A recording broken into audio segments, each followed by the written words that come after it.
2003 ஜான்ல MBBS முடிச்சுட்டு கிருஷ்ணகிரி மாவட்டத்துல தேன்கனிக்கோட்டை அப்படிங்கிற ஒரு தாலுக்குல இருக்கிற ஒரு கக்கதாசன் ஒரு சின்ன கிராமத்துல இருக்கிற அரசு ஆரம்ப சுகாதார நிலையத்துல மருத்துவ அதிகாரியா ஜாயின் பண்ணி அங்க இருக்கிற குவார்டர்ஸ் முன்னாடி யாருமே எங்க குவார்டர்ஸ்ல இருக்க மாட்டாங்க, பக்கத்துல டவுன்ல இருந்து வந்துட்டு போயிருப்பாங்க. எனக்கு அந்த டிராவல் டைம்லாம் மிச்சம் பண்ணணும் அப்படிங்கிறதுக்காக நான் ஏற்கனவே சொன்ன மாதிரி சிவில் சர்வீஸ் படிக்கிறப்ப ஒவ்வொரு மினிட்டுக்கு நம்ம ஷெடியூல் போடுவோம்ல, 5 மினிட்ஸ்க்கு ஒரு ஷிஃப்ட். இந்த டிராவல் டைம்லாம் நம்ம சேவ் பண்ணணும், அங்கேயே தங்கி அதான் ப்ரிப்பேர் பண்ண ஆரம்பிச்சேன். அந்த டைம்ல சொன்ன மாதிரி டெல்லி தான் பெரிய சென்டர்ஸ் தான் இங்க சென்னையில இருந்தது. ஒரு சிலர் இருந்தது, நான் ரொம்ப சிவில் சர்வீஸ் தானே டெல்லி தான் அப்படிங்கிற நிலைமை இருந்தது. நான் அங்க தண்ணி படிக்கிறப்போ அந்த வில்லேஜ்ல எனக்கு நியூஸ் பேப்பர் பஸ்ல தான் வரும்.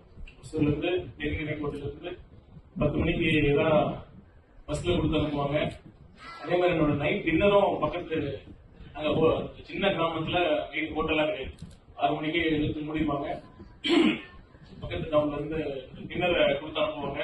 என்னோட ஹாஸ்பிட்டல் ஒர்க்கர் தான் அந்த நைட் 9 மணிக்கு பஸ்ல இருந்து வாங்கிட்டு வருவோம். நிறைய டைம் அவர் மறந்து இருக்காரு, அதனால சாப்பிடாமலாம் இருந்து எக்ஸாம் படித்த அந்த நினைவுகள் நினைக்கிறப்ப உண்மையுமே ரொம்ப சுகமா இருக்கு.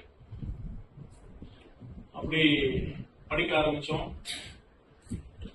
நம்ம அவர் சொன்ன மாதிரி நிறைய கைடன்ஸ், எஸ்பெஷலி நம்ம கிராமப்புறத்துல இருந்து தமிழ் மீடியம்ல படிச்ச மாணவர்களுக்கு நிறைய சரியான வழிகாட்டுதல் இல்லாம நிறைய பேர் கஷ்டப்பட்டிருக்காங்க. நானும் பாத்தீங்கன்னா என்னோட options first civil service exam applications பாக்குறப்ப என்னென்ன ஆப்ஷன்ஸ் இருக்குதுன்னு பாக்குறப்ப மெடிக்கல் சயின்ஸ் இருந்தது.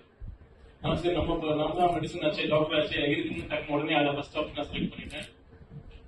ஐ ஹவ் நோ ரிக்ரெட்ஸ். பட் ஆனா அதோட இன்னும் ஈஸியர் ஆப்ஷன்லாம் இருந்திருக்கு. ஏன்னா என்னோட அனுபவத்துல பாத்தீங்கன்னா நான் 4 அட்டெம்ப்ட்ஸ் பண்ணிருந்தா ஒவ்வொரு அட்டெம்ப்ட்லயும் என்னோட 70% ஆஃப் டைம் அந்த ஒரு ஆப்ஷனுக்கு மட்டும்தான் இருந்துச்சு.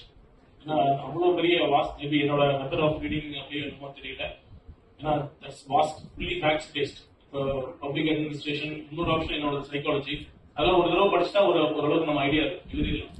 ஆனா இது ஒவ்வொரு தடவையும் நம்ம படிக்கணும். அந்த மாதிரி ஆப்ஷன் செலெக்ஷன்ல நமக்கான கைடன்ஸ் ரொம்ப அவசியம். அதே சொல்ல மாதிரி இன்னும் ஒவ்வொரு கட்டத்திலையும் நமக்கான கைடன்ஸ் ரொம்ப இம்பார்ட்டன்ட். எனக்கு ரொம்ப சந்தோஷமா இருக்கு, ஒரு மெச்சூர்டா ஒரு பேலன்ஸ்டான ஒரு டீச்சர் உங்களுக்கு எல்லாம் கிடைச்சிருக்காங்க. அவர் சொல்ற மாதிரி குழந்தைகள்லாம் சொல்றாங்க, உண்மையுமே அவர் shows is involvement and education. அப்படி இருக்கிறப்ப இந்த நல்ல ஒரு கைடன்ஸ் இருந்துட்டா யாராலையும் இந்த சிவில் சர்வீஸ் எக்ஸாம் கிளியர் பண்ண முடியும்.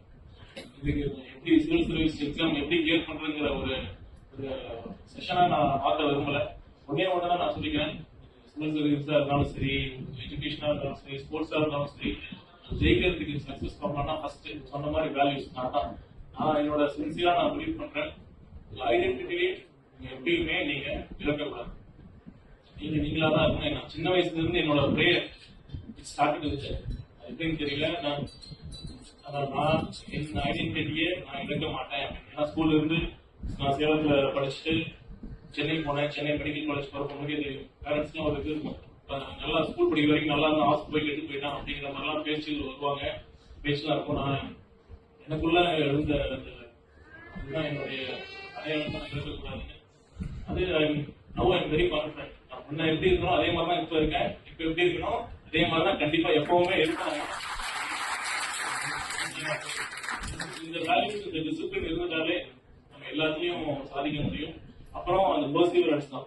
கண்டிப்பா ஃபர்ஸ்ட் அட்டெம்ப்ட்ல சில பேருக்கு கிடைக்கலாம், ஏன்னா 2வது அட்டெம்ப்ட்ல கிடைக்கலாம், லாஸ்ட் அட்டெம்ப்ட்ல கிடைச்சி சக்சஸ்ஃபுல்லா ஆபீசர்ஸ் இருக்கு நிறைய பேர் இருக்காங்க, நிறைய பேர் இருக்காங்க. அந்த மாதிரி உங்க இலக்கை நீங்க நிர்ணயிச்சிட்டீங்கன்னா கடினமான உழைப்பு, அப்புறம் பர்சீவரன்ஸ். ஒரு ஃபெயிலியர் வந்துட்டாலும் துவண்டு போகாம திருப்பி வரணும். கான்பிடண்டா படிங்க. கண்டிப்பா தலைவர் சொல்ற மாதிரி கான்பிடண்டா இருங்க, நல்லதே நடக்கும்.